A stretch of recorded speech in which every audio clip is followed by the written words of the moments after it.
Good afternoon, students. Now in this lecture we are going to discuss about prostaglandins, leukotrienes, prostacyclins and thromboxanes. Now ये जो prostaglandins, leukotrienes, prostacyclin, thromboxanes हैं, इनको हम बोलते हैं आइकोसनॉइड्स. और आइकोसनॉइड्स क्यों बोलते हैं? क्योंकि they are derived from eicosanoic acid. ये आइकोसनॉइक एसिड कहाँ से आता है? जो हमारी सेल मेम्ब्रेन फॉस्फोलिपिड्स हैं उनके ब्रेकडाउन से बेसिकली एक फैटी एसिड बनता है which is called as eicosatetraenoic acid. अब ये eicosatetraenoic acid actually it is also called as arachidonic acid.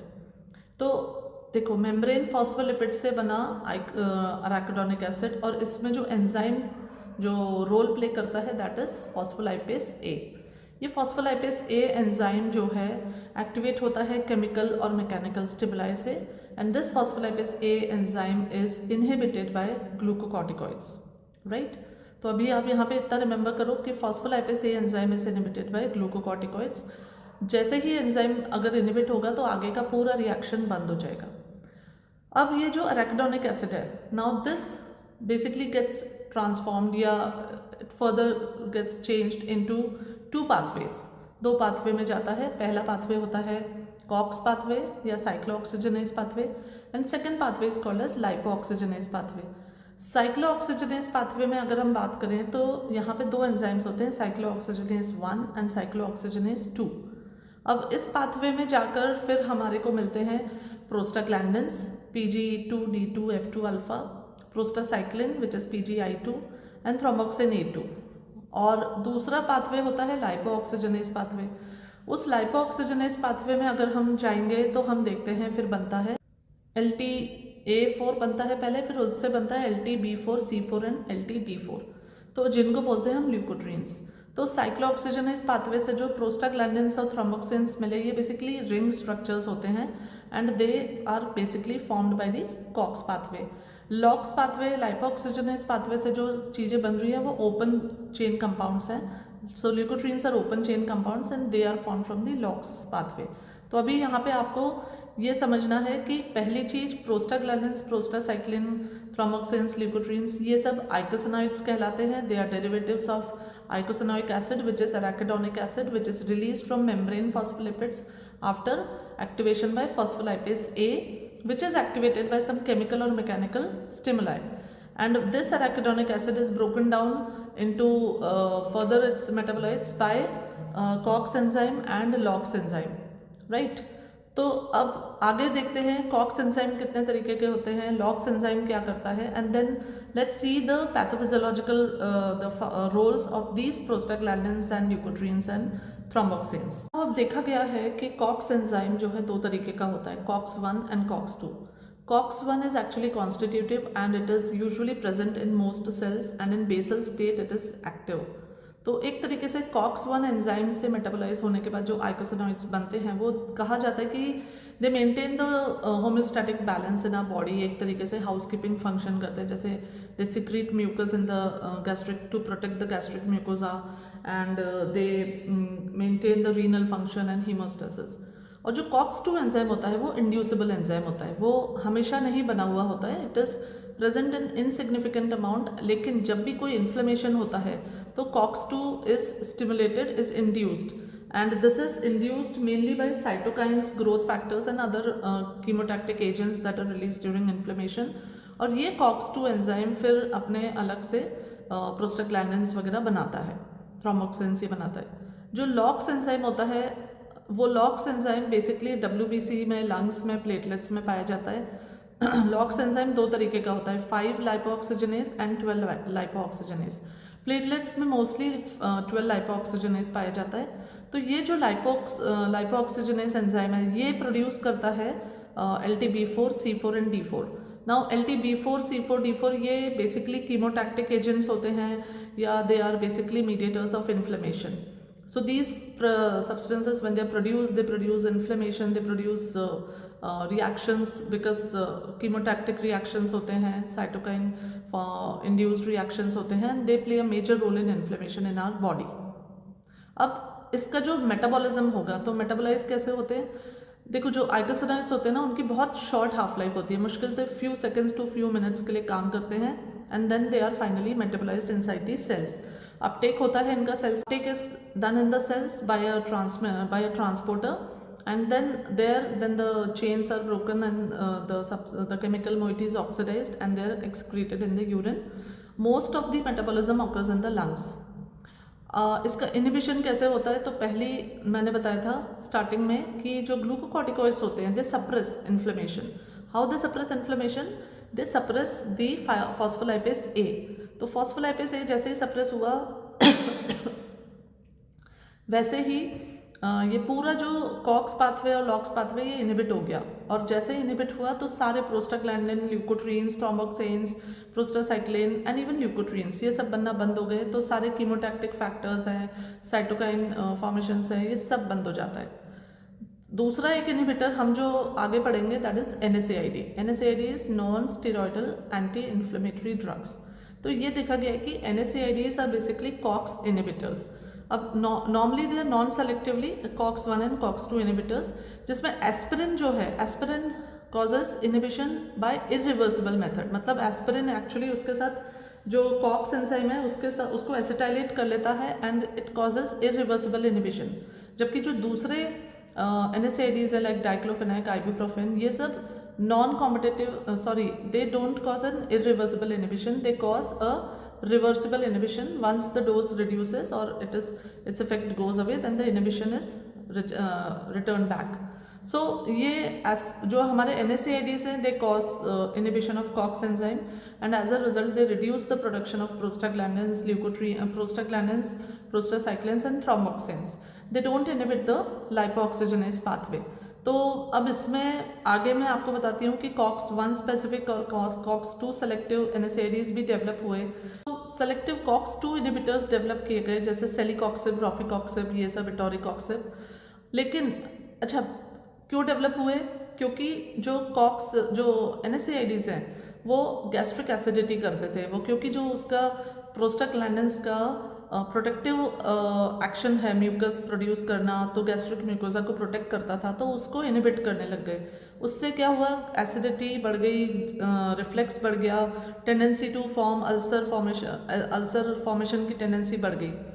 तो उन पेशेंट्स में जिसमें लॉन्ग टर्म के लिए एनाल्जेसिक्स देना है या जिसमें एसिडिटी की प्रॉब्लम है, तो उसमें it was decided that okay these selective COX-2 inhibitors are like a boon. लेकिन कुछ समय बाद देखा गया, it was found that because now we are blocking the COX pathway, the LOX pathway becomes hyperactive, and by becoming hyperactive this LOX pathway started producing more leukotrienes, and these leukotrienes are also mediators of inflammation, and they, as a result, they then did a lot of damage, and it was found that these selective COX inhibitors they resulted in sudden heart attack, also sudden death. तो फिर धीरे धीरे करके फिर ये जब इनका ADR report हुआ तो then these selective COX-2 inhibitors were banned from the market. Now let's see the role of prostaglandins, leukotrienes, all these things, eicosanoids in various tissues. What are their pathophysiological roles? तो सबसे पहले हम बात करते हैं CVS की. तो CVS में देखो PGE2 causes vasodilatation, PGI2 also causes vasodilatation, and PGI2 basically vasodilatation करता है by releasing endothelium derived relaxin factor. अपने को पता है वो वहाँ से NO रिलीज होता है. So PGI2 actually causes dilatation by acting on the vascular endothelium.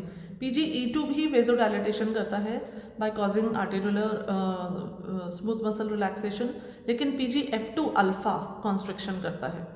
हालांकि these prostaglandins they do not circulate in the blood stream, so they don't play much role in the systemic vascular resistance and the maintenance or regulation of blood pressure. इनके 2-3 actions और हैं, जैसे PGE2 actually produce होता है locally in the heart when the child is in the वूम, and they keep the ductus arteriosus patent during the when the child is in.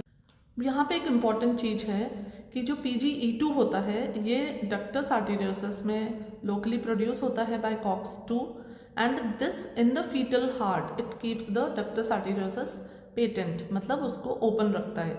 अब लेकिन क्या होता है जब बर्थ होता है ना, तब ये डक्टस आर्टेरियोसस क्लोज हो जाता है क्योंकि प्रोस्टाग्लैंडिन बनना बंद हो जाता है. लेकिन कुछ केसेस में, कुछ बच्चों में कंजेनिटल हार्ट डिसीज हो जाता है, that is called as PDA, that is patent ductus arteriosus.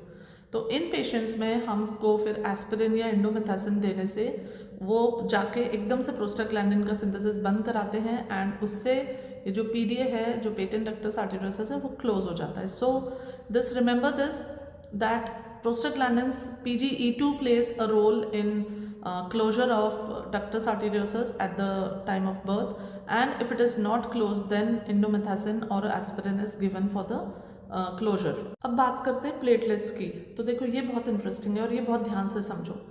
Platelets में क्या होता है, थ्रोम्बोक्सिन प्रोड्यूस करती हैं प्लेटलेट्स। प्लेटलेट्स के अंदर जो एंजाइम है उससे थ्रोम्बोक्सिन A2 प्रोड्यूस होता है, और thromboxane A2 is actually an aggregator of platelet. मतलब थ्रोम्बोक्सिन A2 जो है प्लेटलेट को जोड़ता है, एग्रीगेट कराता है। इसी जगह पे जो PGI2 है, that is secreted by the endothelium, the vascular endothelium, and this PGI2 is an inhibitor of aggregation. तो PGI2 बेसिकली इनहिबिट करता है प्लेटलेट का एग्रीगेशन। अब यहाँ पे इन दोनों के बीच में ये तनातनी चलती रहती है, तो एज अ रिजल्ट ये एक होम्योस्टैटिक बैलेंस मेंटेन करके रखते हैं अपनी बॉडी में, कि न तो एग्रीगेशन फालतू का कराता है PGI2, ब्लड फ्लो हो रहा है तो नॉर्मल ब्लड फ्लो हो रहा है, it prevents aggregation of platelets, and उसी जगह अगर कोई इंजरी हुई, कोई चोट लगी, कहीं पे कट हो गया, तो वहाँ पे फिर ये थ्रोम्बोक्सिन A2 एक्टिवेट होके and then it causes aggregation, क्योंकि वहाँ ज़रूरी है क्लॉट बनाना। ठीक है, so this is a homeostatic balance. अब एस्पिरिन क्या करता है, एस्पिरिन जो है थ्रोम्बोक्सिन A2 के सिंथेसिस को इनहिबिट करता है। तो एस्पिरिन जब अगर हम लो डोज में देते हैं, लो डोज एस्पिरिन कहा जाता है, low dose aspirin is found to be effective in myocardial infarction, low dose aspirin is found to be effective in patients of coronary artery disease. क्यों? क्योंकि लो डोज एस्पिरिन जब हम पेशेंट को देंगे तो ये सेलेक्टिवली थ्रोम्बोक्सिन A2 का formation inhibit करता है। कैसे इनहिबिट करता है कि जो लो डोज एस्पिरिन होता है ये COX-1 एंजाइम जो प्लेटलेट्स के अंदर है उसको इनहिबिट कर देता है, उसके कारण जो थ्रोम्बोक्सिन A2 फॉर्मेशन है वो बंद हो जाता है। और प्लेटलेट्स चूंकि उनके अंदर न्यूक्लियर नहीं है, so they can not form new fresh, they can not synthesize thromboxane A2। तो प्लेटलेट की जो लाइफ होती है तो वहाँ तक फिर हमको वो बिना, मतलब उसके पास फिर कोई थ्रोम्बोक्सिन A2 नहीं बन पाता है, जबकि वैस्कुलर एंडोथेलियम में PGI2 कंटिन्यूअसली बनता रहता है। तो एज अ रिजल्ट मतलब क्या हुआ, एस्पिरिन देने से हमारा थ्रोम्बोक्सिन A2 बनना बंद हो गया। थ्रोम्बोक्सिन A2 एक बार बंद हुआ, उसके बाद फिर वो तब तक नहीं बन सकता जब तक प्लेटलेट रीजनरेट नहीं होती है, नई प्लेटलेट्स नहीं बनती है। तो एग्जिस्टिंग प्लेटलेट में थ्रोम्बोक्सिन A2 बंद हो गया और उसी जगह पे वैस्कुलर एंडोथेलियम से PGI2 बनता जा रहा है। तो we have more of PGI2 and less of thromboxane A2, and this helps in reducing formation of clots and reduces the coagulation। इसीलिए एस्पिरिन उन पेशेंट्स में दिया जाता है जिनमें पहले कोई हार्ट अटैक आ चुका हो या उनमें कोरोनरी आर्टरी डिसीज़ है, थ्रोम्बस फॉर्मेशन है, प्लाक फॉर्मेशन है, तो वहाँ पे ये एस्पिरिन को देने से ये फ़ायदा होता है कि वो क्लॉट फॉर्मेशन को कम करता है। इसका लेकिन एक साइड इफ़ेक्ट भी है कि अगर कोई पेशेंट एस्पिरिन खा रहा है तो उसका जो ब्लड है वो एक तरीके से कहते हैं पतला हो गया, थिन हो गया। मतलब अगर उसको कुछ इंजरी होगी तो फिर इमीडिएटली मतलब उसका जो ब्लीडिंग है उसको रोकना बहुत डिफिकल्ट होता है, क्योंकि उसका क्लॉटिंग टाइम बढ़ गया है, ब्लीडिंग टाइम बढ़ गया, क्लॉटिंग टाइम बढ़ गया। तो इन पेशेंट्स में जैसे अगर कोई पेशेंट एस्पिरिन खा रहा है and he has to go for a surgery, तो सर्जरी के 7 डेज पहले इस एस्पिरिन को बंद करना ज़रूरी होता है। कोई भी डेंटल प्रोसीजर के लिए जा रहा है, कोई भी छोटी मोटी सर्जरी के लिए भी जा रहा है, तो they should stop aspirin 7 days before the surgery, so that the effect of aspirin goes away and so that they don't have excessive bleeding during the operation or during the procedure। तो इसके aspirin देने के, लो dose aspirin देने के फ़ायदे भी हैं और नुकसान भी। अब नेक्स्ट बड़ी इंटरेस्टिंग चीज़ है, वो है यूट्रस पे इफेक्ट। अब देखो यूट्रस पे आप पहले तो अपन डिस्कस करते हैं कि प्रेग्नेंट यूट्रस पे क्या इफेक्ट होता है। तो प्रेग्नेंट यूट्रस में it is seen that actually prostaglandin E2 and F2 alpha they cause initiation of uterine contractions. तो it is found that during term it is found that.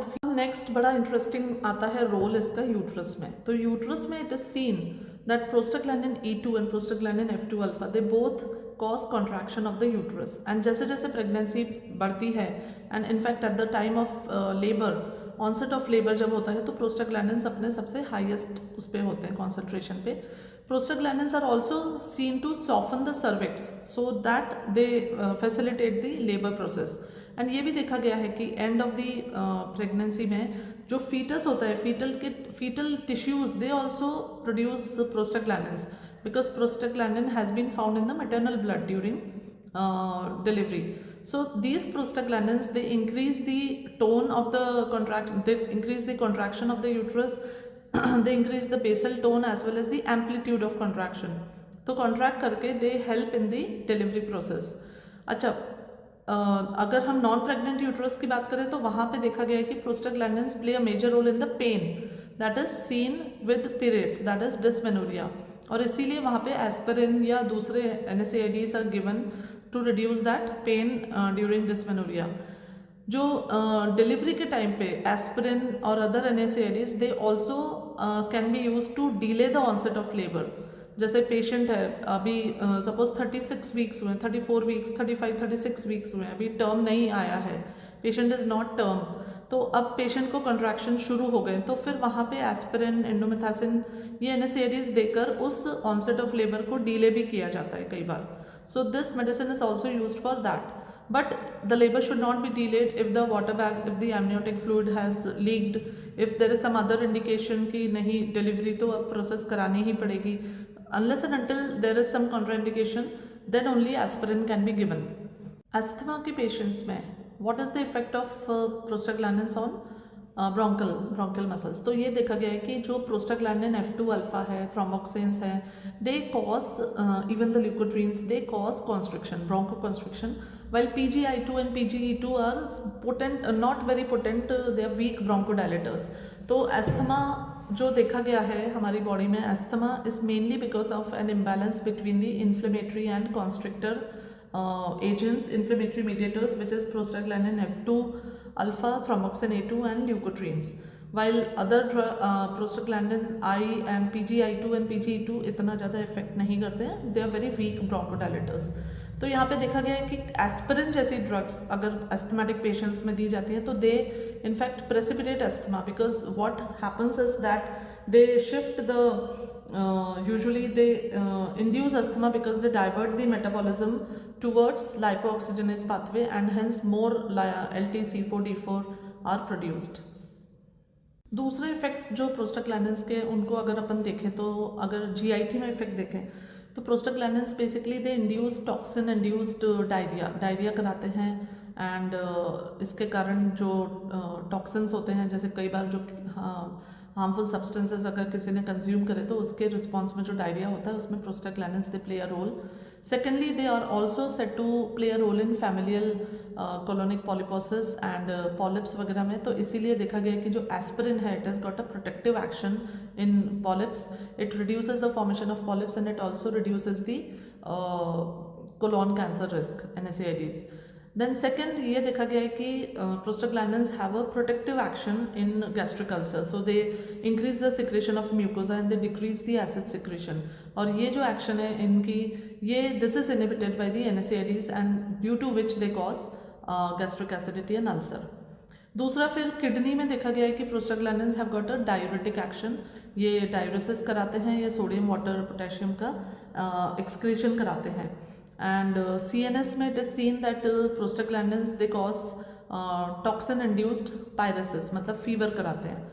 तो जब भी जैसे कोई बैक्टीरियल इन्फेक्शन है या इन्फ्लेमेशन है तो वहाँ पे these drugs are found to, prostaglandins are found to cause fever, and इसीलिए जो NSAIDs हैं दे आर एंटीपायरेटिक। NSAIDs हो गए हमारे, इंडोमेथासिन, आइबुप्रोफेन, ये सारी जो ड्रग्स हैं ये प्रोस्टाग्लैंडिन फॉर्मेशन कम कराती हैं और फीवर को कम करती हैं, so that is their antipyretic action. Then peripheral nerves में प्रोस्टाग्लैंडिन्स आर एल्जेसिक, मतलब पेन कराते हैं, they are found to produce pain during pain and they also increase the inflammation during the any inflammation or injury, so the work that is because of prostaglandins। eye में eye के अंदर prostaglandins are found to reduce the intraocular tension by increasing the uvoscleral and trabecular outflow, and hence they are, latanoprost is the medicine which is used in glaucoma patients, in open angle glaucoma. Then metabolism में they are lipolytic, anti-lipolytic, and they also induce insulin-like action. That is the effect on carbohydrate metabolism. So ये हमारे prostaglandins है. अगर मैं इनको summarise करूँ fast, तो CVS में पेटेंट डक्टस आर्टेरियोसस में एस्पिरिन दी जाती है to inhibit the prostaglandins to cause closure of ductus arteriosus. Then GIT में डायरिया वगैरह करते हैं, टॉक्सिन इंड्यूस्ड डायरिया होता है. अल्सर प्रोटेक्टिव एक्शन होती है इनकी. ब्रोंकस में they cause bronchoconstriction and precipitate asthma. Uterus में they cause contraction and they induce the labor. They are major mediators in increasing the labor and delivery. Also soften the cervix. Then platelets में low dose aspirin is used to reduce thromboxane A2 and increase prostacyclins. So that is used in myocardial infarction and coronary artery disease.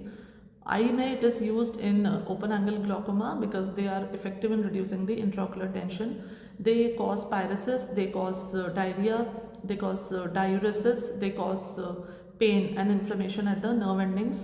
So जितने भी NSAIDs हैं which inhibit prostaglandins are used to reduce these effects. Now coming to the leukotrienes. अब leukotrienes की अगर बात करते हैं तो हमारे पास 3 तरीके के leukotrienes हैं, LTB4, C4 and D4. अब LTB4 जो है स्पेसिफिकली न्यूट्रोफिल से बनता है. LTC4 जो है eosinophil and LTD4 is by the T lymphocytes. Now LTB4 जो है it is a very potent mediator of inflammation. इसका मेन काम है कीमोटैक्सिस. तो जैसे ही कहीं इंजरी हुई है, इन्फ्लेमेशन हो गया, ये सारे T lymphocytes, eosinophils, neutrophils, monocytes को लेके वहाँ पे जाता है और वहाँ पे क्लॉटिंग कराता है, क्लम्पिंग कराता है, and it increases the inflammatory reaction. While leukotriene B4 and D4 they mainly cause movement of eosinophils and T lymphocytes. तो ये ज़्यादा mediators of inflammation नहीं है. LTB4 plays a major role. Bronchial asthma में भी LTB4 causes a major role in the bronchial inflammation and that resulting in bronchial asthma. Bronchial asthma में LTC4 and D4 play a major role and these are the mediators of bronchial asthma inflammation. ये जो है bronchoconstriction करते हैं, they cause production of more inflammatory mediators and resulting in the bronchial asthma. Then अगर हम बात करें इनकी पेन इन्फ्लेमेशन बढ़ाते हैं, गैस्ट्रिक उसमें डायरिया करते हैं, स्पास्टिक कॉन्ट्रैक्शन करते हैं GIT का, and they induce diarrhoea. So जितने भी इन्फ्लेमेशन रिलेटेड जो सिम्टम्स हैं they are mediated by leukotrienes. Coming to the prostaglandin receptors. तो प्रोस्टाग्लैंडिन रिसेप्टर्स हमारे पास होते हैं प्रोस्टेनॉइड रिसेप्टर्स, इनको बोलते हैं. They all are G protein coupled receptors. इनको 3 ग्रुप्स में डिवाइड किया गया है, contractile group, relaxant group and inhibitory group. तो कॉन्ट्रैक्टाइल ग्रुप में हमारे पास आते हैं DP, FP and TP. So sorry, we have EP1, FP and TP. EP1, FP and TP, these are contractile receptors. इनके ऊपर एक्ट करता है हमारा PGE2, PGF2 alpha and thromboxane A2, and by acting on these receptors they increase the IP3-DAG pathway, and by that they cause contraction, smooth muscle contraction, platelet aggregation, ये सब कराते हैं. Then हमारे पास है रिलैक्सेंट रिसेप्टर्स. तो relaxant receptors में आता है DP1, DP1, EP2, EP4 and IP. 4 receptors होते हैं DP1. Coming to the prostaglandin receptors. तो ये देखिए बहुत प्रॉपर रिप्रेजेंटेशन है प्रोस्टाग्लैंडिन रिसेप्टर्स का. यहाँ पे we have contractile PG receptors, we have relaxant PG receptors and we have inhibitory PG receptors. तो कॉन्ट्रैक्टाइल PG रिसेप्टर्स में है हमारे पास EP1, FP एंड TP, और ये GQ प्रोटीन के साथ कपल करके और phospholipase C which degrades PIP2 into IP3-DAG. They increase calcium, increase the kinases and cause smooth muscle contraction and platelet aggregation. फिर आते हैं relaxant PG receptors which is DP1, EP2, EP4 and IP, and they basically coordinate or couple with GS coupled receptor, जहाँ से ये adenylyl cyclase को activate करते हैं which converts ATP into cyclic AMP and produces phosphokinase protein kinase A which causes smooth muscle relaxation, inhibition of platelet aggregation and intestinal mucosal secretion. जो inhibitory PG receptor है वो है EP3 और ये couple करता है किसके साथ? PGE2 के साथ, और GI से GI कपल्ड रिसेप्टर है by adenylyl cyclase is inhibited, as a result reduce cyclic AMP, so reduce phosphoprotein kinase and so inhibition of lipolysis. So these are the various prostanoid receptors, contractile receptor, relaxant receptors and inhibitory receptors, and they signaling pathway इनका mainly G protein coupled receptors से हैं, GQ, GS and GI, and they act through protein phospholipase C adenylyl cyclase pathway. तो ये तो है हमारे प्रोस्टेनॉइड receptors. बात करते हैं ल्यूकोट्रीन रिसेप्टर्स की। तो ल्यूकोट्रीन रिसेप्टर्स में देखो LTB4, C4 एंड D4 तीन इनके सब्सटेंस है। LTB4 के लिए रिसेप्टर्स हैं BLT1 and BLT2, while LTC4 and D4 के लिए रिसेप्टर्स है सिस्टिनाइल ल्यूकोट्रीन 1 एंड सिस्टिनाइल ल्यूकोट्रीन 2। अब ये जो BLT1 रिसेप्टर है ये मेनली ल्यूकोसाइट्स और स्प्लीन पे प्रेजेंट होता है। ये ज़्यादा एक्टिव रिसेप्टर है, ज़्यादा कीमोटैक्टिक रिसेप्टर है। तो जैसे ही इस पे LTB4 अटैच होता है, it produces chemotaxis and it produces the movement of leukocytes, lymphocytes and monocytes into the towards the inflammation. जो सिस्टिनाइल ल्यूकोट्रीन 1 रिसेप्टर है that is present on lungs, and वहाँ पे लंग्स एंड GIT मसल्स में जाके ये bronchoconstriction and contractility of the GIT muscles बढ़ा देता है, तो उससे डायरिया करता है। तो cysteinyl leukotriene is present there. Cysteine leukotriene 2 receptor is present on leukocytes and spleen, but it doesn't have much action there.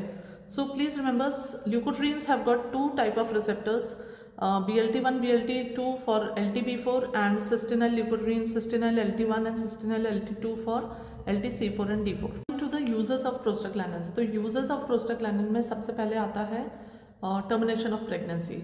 क्योंकि prostaglandin induces uterine contraction, so it is a very good agent for terminating the pregnancy, for doing the abortions. और इसके लिए एक medical abortion करके kit आती है जिसमें mifepristone is given along with misoprostol which is the prostaglandin E2. So mifepristone misoprostol combination is given, usually has to be given only within 6 weeks of LMP, and the patient all the other things should be ruled out like ectopic pregnancy etc. And then this drug is given, combination is given, in which mifepristone is given orally and misoprostol is given as a vaginal tablet. So this induces labor and the conceptus is expelled. Then apart from that, for midterm pregnancy abortion if it is required, then also prostaglandins can be used along with oxytocin. They are used, what they do is वो oxytocin resistant uterus को they make it oxytocin sensitive, so they increase the action of oxytocin also over the uterus.